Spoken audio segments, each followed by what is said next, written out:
Hello, Assalamualaikum, selamat pagi. Jadi hari ni before we start, aku ingin ucapkan selamat Hari Raya Aidilfitri sebab sekarang ni video ni dalam mood raya lagi kalau korang tengok. Dan untuk mood ni juga aku just nak wish dekat korang, aku nak advice kat korang juga untuk MCO akan datang, tolong please take care of yourself betul-betul sebab kita berada dalam fasa yang sangat-sangat genting. Sekarang ni kalau ikutkan semalam 20 hari bulan kita punya kes untuk COVID dah sampai tahap 6,000. Kita nak kerja apa gila? Kita nak kerja apa? Ingat mas. Jadi aku tahu skor Olimpik ditunda, tapi tak payahlah nak kejar catatan kes baru tu sampai 6,000 sampai 10,000. Okay? So anyway, jangan lupa follow video ni sebab aku ada satu benda yang aku nak share dengan korang. Okay?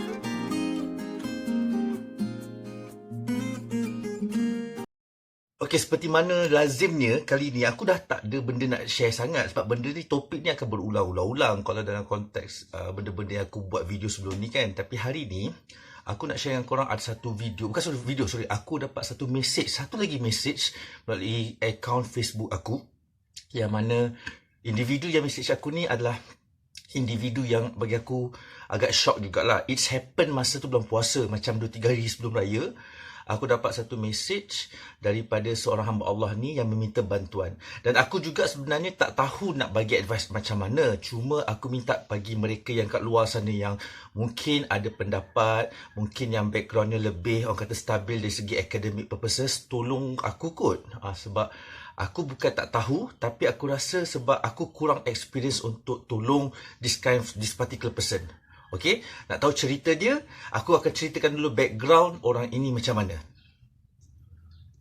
So, untuk orang ini sebenarnya, dia adalah seorang wanita berusia dalam lingkungan 24 tahun, 20 lebih lah 20 tahun, sudah berumah tangga, mempunyai 4 orang anak, masih lagi orang kata mempunyai rumah tangga lah. Tapi isu dia kat sini adalah, dia adalah wanita, dia yang bermasalah. Sorry, dia yang bermasalah, maksudnya dia yang menjadi drug addict kat sini.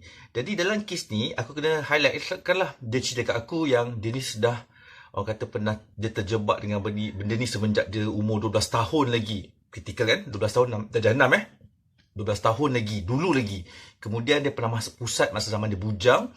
And then, dia sekarang sudah berumah tangga. Suami dia bukan drug addict. Suami dia adalah suami yang betul, yang baik.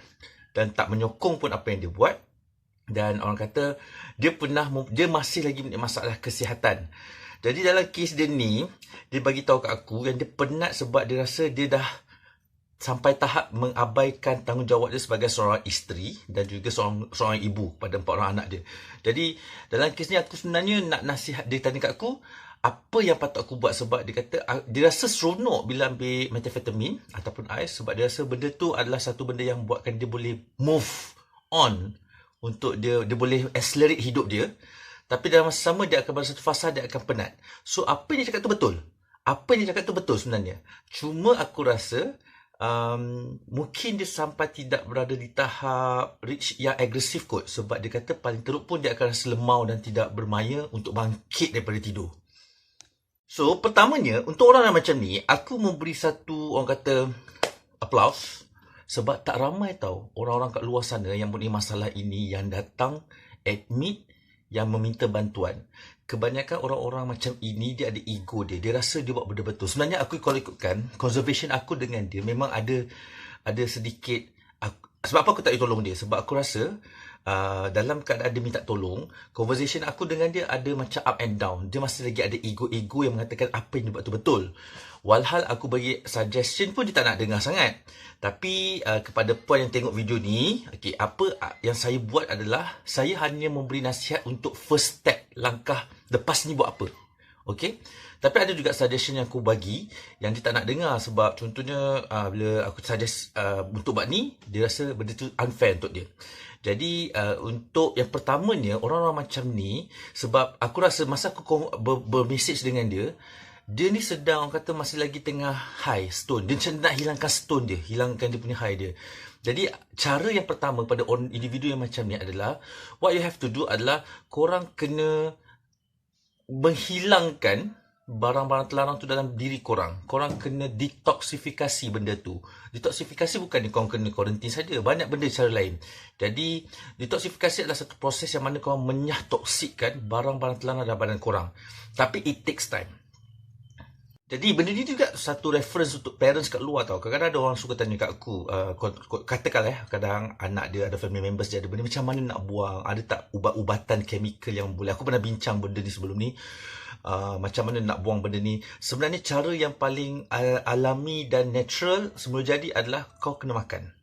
Aku tahu bila orang ambil benda macam ni, dia tak ada selera nak makan. Dia tak ada selera nak makan, dia memang tak nak makan. Sebab bila kau consume benda tu, kau sebenarnya consume heat. And then kau buat perut kau kembung. And then kau tak nak. And then benda tu ada benda tau dekat sini.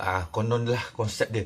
Tapi dekat sini sebenarnya adalah you have to telan juga makan. Sebab cara terbaik adalah you have to buang secara semula jadi, iaitu berak. So kau kena makan, kena buang.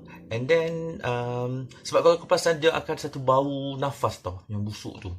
Sebab barang toksik tu ada dalam badan. So kau kena makan, consume food, and then kau kena buang secara azali, and then kau kena rehat. Itu first step nasihat aku cakap kat dia. Kau kena rehat, mungkin takes time like 3 days. Okay. Dan yang paling penting dekat sini adalah walaupun dah 3 hari tu kau dah makan, kau dah rehat, it doesn't mean kau dah clean tau. Sebab pada waktu itu engkau akan berada di fasa murung pula. Kau ada moody pula. Kau malas, kau akan rasa macam oversensitive. Sebab benda tu ada lagi. Kau kena kuat lah maksud aku. Dan make sure dalam proses detoksifikasi tu janganlah consume barang-barang terlarang lagi. Itu yang paling penting. Untuk individu yang macam ni, yang tanya aku macam mana nak buat benda, orang kata what should they do kalau diorang nak berhenti kilakan stone ni, itu yang aku tahulah. Mungkin dekat luar ada person in recovering yang boleh bagi tips yang lebih baik, ataupun individu-individu yang pakar chemical ke yang tahu, mungkin boleh suggest buat video lain untuk suggest kepada individu ni. Tapi untuk aku itulah. Dan yang restnya aku cakap lah, sebab benda yang paling penting bila kau dah ambil benda tu adalah kau kena tukar behavior kau dulu. Emotion and thoughts tu is quite lambat. Sebab benda tu dah laman kan, kau tak boleh macam nak kokak otak kau nak keluarkan, tak boleh. Behavior kau tukar dulu. So pattern dia kau kena ubah lah. And then bila dalam masa yang sama juga, aku cakap kat dia, you have to be transparent and tell your family, especially your husband lah, untuk dapatkan sokongan. Dia tak nak. Sebab dia kata husband tak setuju. Of course husband tak setuju. Of course wife tak setuju. Siapalah husband yang baik nak wife dia bermasalah macam tu. Tapi aku rasa, if you need help in the right way, orang akan tolong kau. Kalau kau perlukan pertolongan, kau perlukan pertolongan yang betul. Kau kena channel ke orang yang betul. Bukan dekat aku saja, tapi kau kena channel ke orang yang betul. I need help. So dengan cara itu orang boleh tolong kau dari segi emosi dan pemikiran. Dan you have to open up yourself lah untuk follow all the guidance yang diberikan oleh orang sekeliling kau. Kau tak boleh lah macam tunjuk kau betul. Okay? Okay, kenapa aku cakap conversation aku ada up and down dengan dia? Sebab dalam perborakan aku aku sebenarnya borak tu untuk tahu input-input dan data-data yang boleh aku share. Sebab aku cakap kat dia, aku akan buat satu video untuk dia. Aku agak bukanlah cringe, tapi aku memang benda ni berlaku banyak kali lah dekat dalam hidup aku, which is ada banyak orang suka quote. Dia cakap bila dia ambil benda tu, dia boleh perform dia punya amalan. Dia boleh solat dengan baik, dia boleh bangun pagi, faham tak? Dia boleh teruskan hidup. Bukankah itu adalah benda yang baik? Niat tidak menghalalkan cara. Itu maksudnya. Walaupun dalam Al-Quran tak stated, aku bukan ustaz walaupun dalam Al-Quran dia tak stated perkataan dadah tu, tapi apabila ia melibatkan benda yang membinasakan manusia, itulah benda dia. Jadi kau tak payahlah nak bertekak dengan aku kan ustaz. Tapi tak payahlah bertekak dengan aku yang kononnya macam benda ni bagus. Dia macam ni, benda tu macam ubat lah. Ubat tu bagus untuk menyembuhkan penyakit, tapi benda itu dia bukan menyembuhkan engkau. Dia membinasakan engkau. Dia tak buat engkau cakap kau boleh perform solat, kan? But kau tak tahu dalam keadaan yang sama, kalau kau keep repeating the dose and the amounts of the substance, kau tak sedar yang dia akan reach satu point, dan masa yang sama kau tak sedar yang sebenarnya kau tak boleh perform pun amal kau. Jadi, jangan bermain-main dengan substance. Jangan ambil risiko. Sebab benda itu membinasakan. Engkau ambil barang substance, engkau tak rujuk orang pun macam berapa dos yang sesuai. Tak, kau main belasah je. Jadi dalam konteks ni, aku agak cringe bila dia kata, dia quote ustaz kata it's okay Benda ini pernah aku dengar dahulu satu kes dekat Indonesia yang ada satu tahfiz ni, ustaz dia bagi metafetamin pada anak murid untuk hafal Al-Quran. Dan aku rasa kalau dari segi hukum pun Allah campak amal kau sebenarnya. Jadi jangan bermain dengan hukum lah. Sebab kita ikut apa yang Nabi dan para sahabat buat. Kau jangan memandai-mandai nak ambil substance untuk menghafal Al-Quran. It's unfair. Kau shortcut kan. Jadi itu yang buatkan aku cringe lah. Jangan gunakan agama untuk membenarkan apa yang kau buat ni.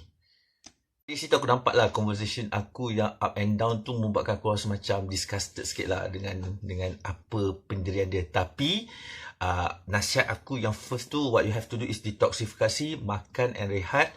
You have to do first. After that, you have to buat something. Dan dia tak nak pun masuk pusat. Dan dia tak nak pun dapat bantuan. Okay, ini satu masalah untuk orang-orang macam ni. Bila cakap pusat dia tak nak. Sebab aku rasa the value of pusat is bukannya pusat tu yang membuatkan engkau terrible. Engkau yang membuatkan pusat tu terrible.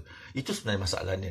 Sebab kalau kau dengar pusat tu disaster, pusat tu teruk, sebenarnya aku rasa tak pun.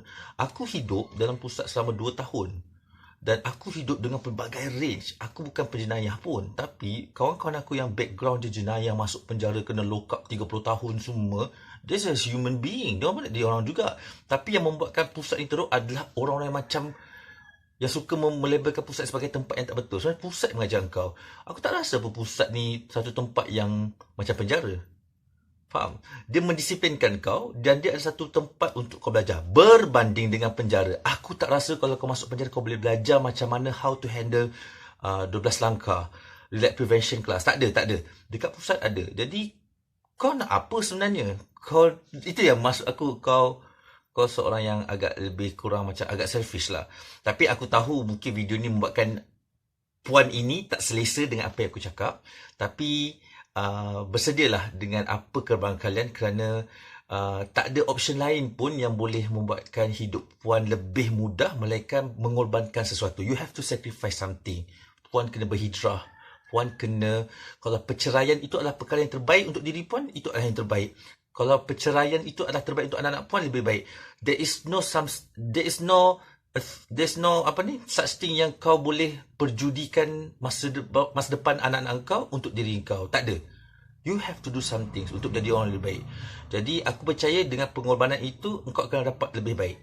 Aku tak kata kau puan kena bercerai, tak. Tapi kena berkorban sesuatu.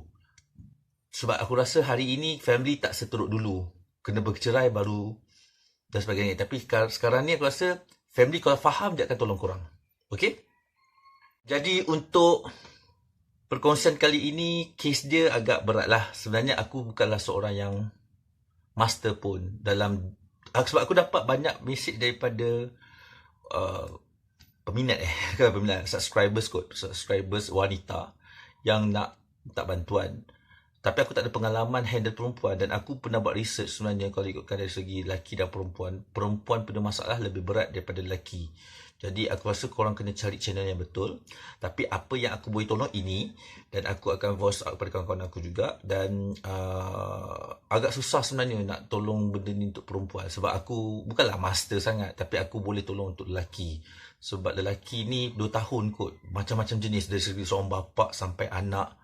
Daripada atuk. Level atuk menagih sampai ke anak. So agak difficult jugalah.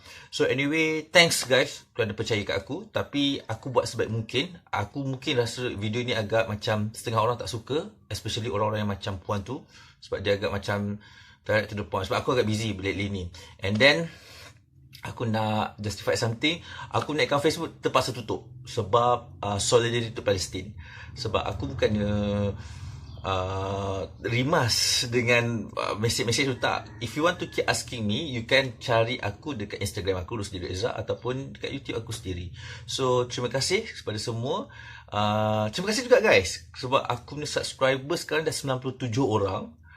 Alhamdulillah, lagi 3 orang subscriber aku dapat 100 orang. Aku rasa that is a big achievement untuk aku. Kudos, yay. Thank you for guys. And then jika ada kelapangan selepas ini, aku tak kerak lah buat video. Sebab lately ni